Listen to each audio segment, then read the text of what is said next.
sometimes holding yourself accountable can trigger the ego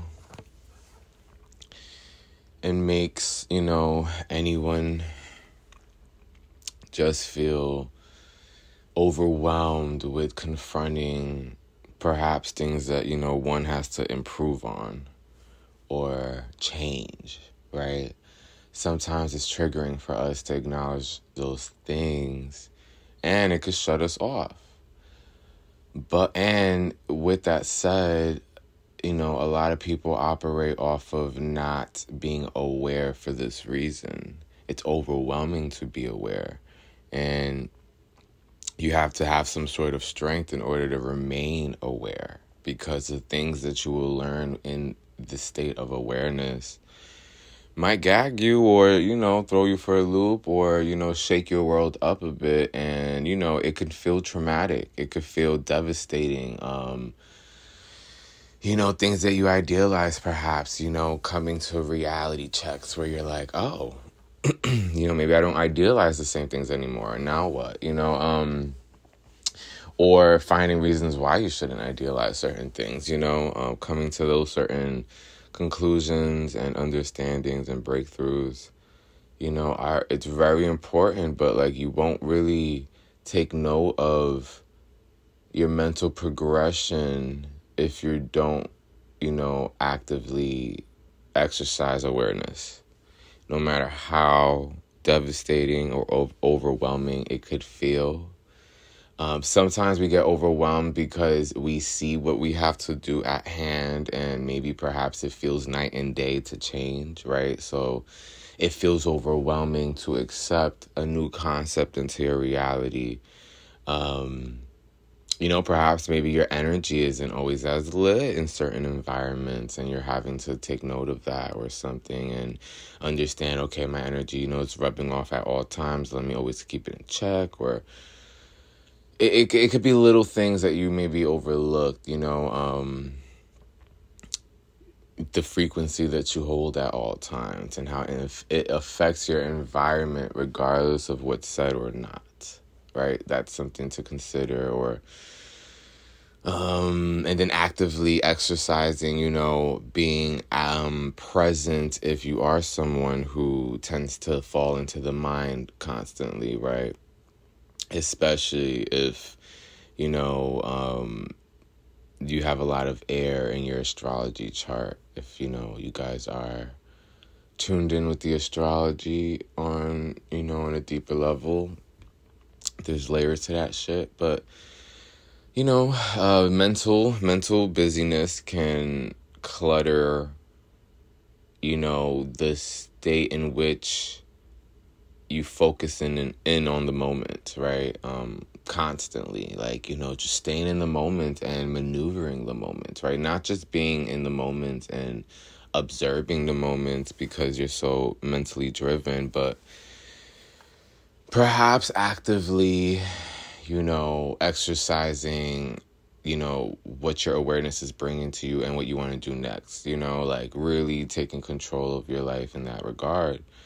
While being aware, right? Because a lot of times we are in a state of unawareness when taking a lot of action, and not to the state of that you don't know what the hell you're doing, but you're tunnel vision, right? You're seeing this one thing and you're not maybe considering all aspects to it because of the lack of awareness that can feel overwhelming to do so. And your ego is telling itself certain things it wants to hear in order to make this action happen, right? So sometimes you aren't going to actively be checking yourself in those moments, right? Because it can hinder the ego a bit doing so. But there's a balance between doing so and not doing so. So I do feel like if you're actively being aware, even if there's issues at hand that you don't know how to solve within your mental health or personal, things in life, I almost feel like when you allow yourself to be aware, you don't have to do anything other than wait for your brain to wrap itself around a solution.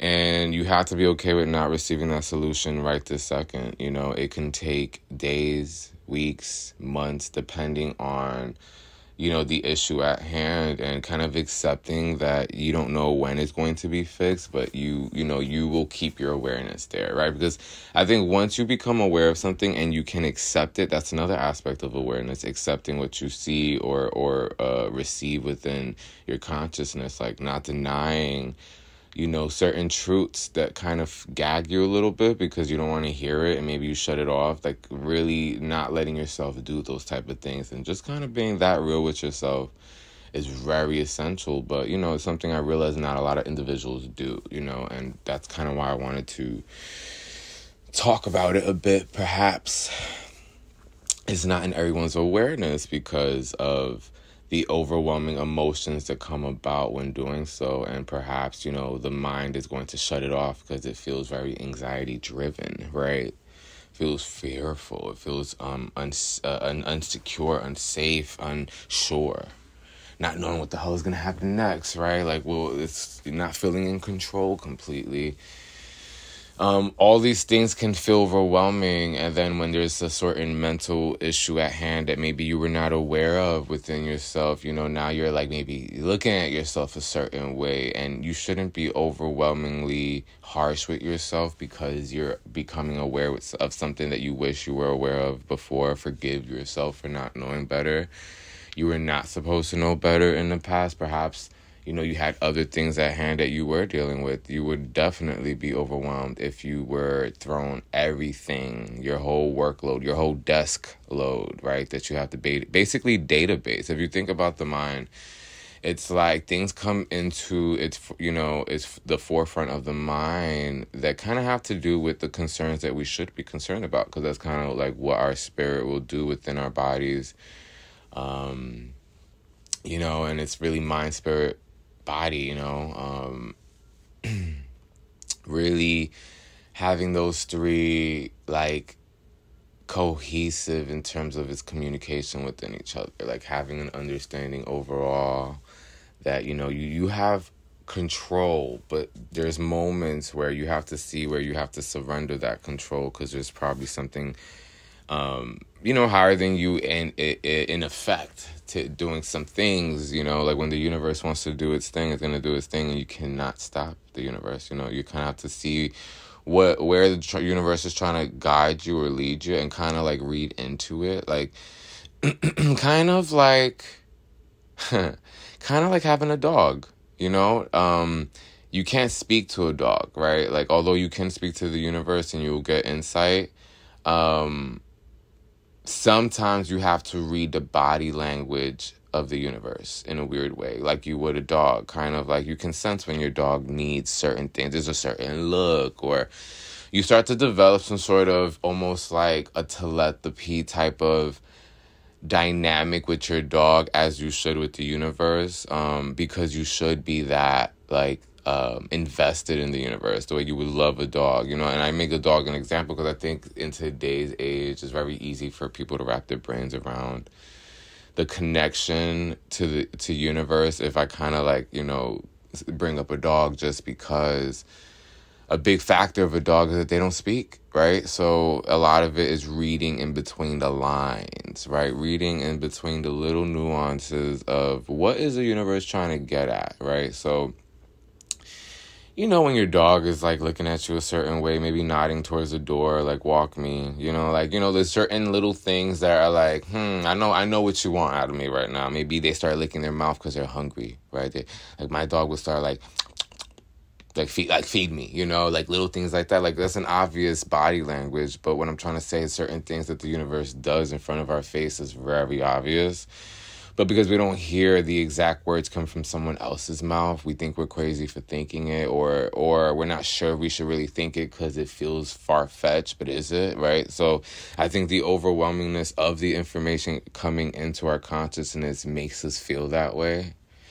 And I think that's why when you're aware of something, you almost don't have to do nothing but be aware, because your brain is going to get to it. Like at first, just receive it and accept it. Don't do nothing. It's overwhelming if you have to receive it, accept it, and do something about it all at once. That's like doing a project overnight and you got to turn it in the next day, but you had a whole month to do it. Like, why did you wait? It's like waiting last minute and feeling like you have to do it last minute. Like maybe like we're culturally, psychologically, unconsciously brought up that way because of the education system. Not sure, but something to throw out there. But, it's just interesting that when you do become aware, it really does fix itself, because it's not, I think if you stay aware, progress each day, you got to take it a day at a time, you will slowly progress into a solution, You will do things that will be trial and error, and, it may be a little bit of a drag, but it's a journey, and all journeys have that drag feeling, where you have to just accept the time frame to not exist almost. Like you have to almost like that's the first thing to accept. The process when you reach to the finish line, I don't think we ever do. I think there's always something at hand that we're fixing, and that's why we do not get thrown all of it all at once, because it's supposed to be that way. Just like you always have something to do at work, just like you always have to eat, right? Like there's always something that's a need per day, that when you stretch it out, you can see the big picture. Like that's what it takes to achieve progression, right? Like it is day by day. So you can urge for it to get fixed overnight because maybe you're disgusted with something you're now seeing within yourself. You're like, oh, I got to change that. And sometimes you can, because that awareness could make you like really aware of something that you were completely unaware of, and perhaps completely change, like become you could be a person that is not a great listener, and people are really clocking you on that, and slowly you become one of the best listeners because it's something now you're realizing, oh shit, like I'm not, or why is that? And then maybe perhaps now something in your mind opens up. Now you understand why listening is important. Now you understand that if I listen more, I get to receive other perspectives, making it so I have more of like research done within the conscious mind of being human. And I say that because you already know what the hell you think about in your consciousness. So why not gather the information from other consciousness and not let the ego of yours think that you just know it all, because that's something the ego could do, but to understand that you know a lot, but you would have an advantage if you knew more. And how else can you know more if you're the only one speaking? You're not learning anything. So the importance of listening allows you to learn and not repeat mistakes that someone else already went through. Something to think about.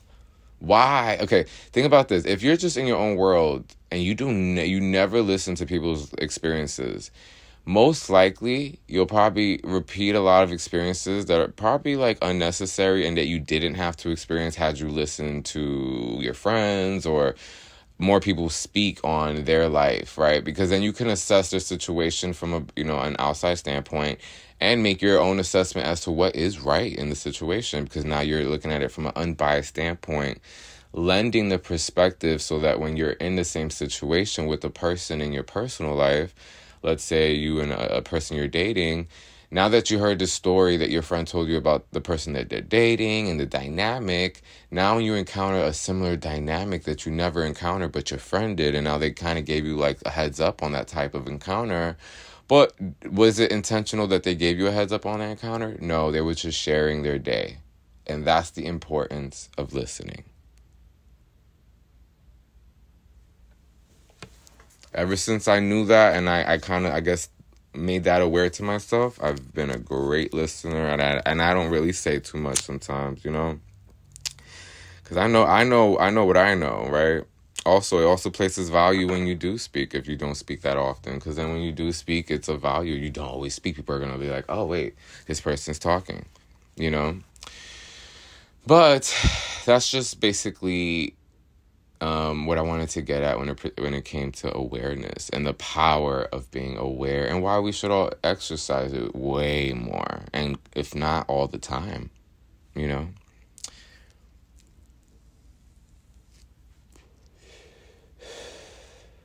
Anyway, thank you guys for watching. My name is Gary the Gawd. You're watching Gawd Cafe, and until next time.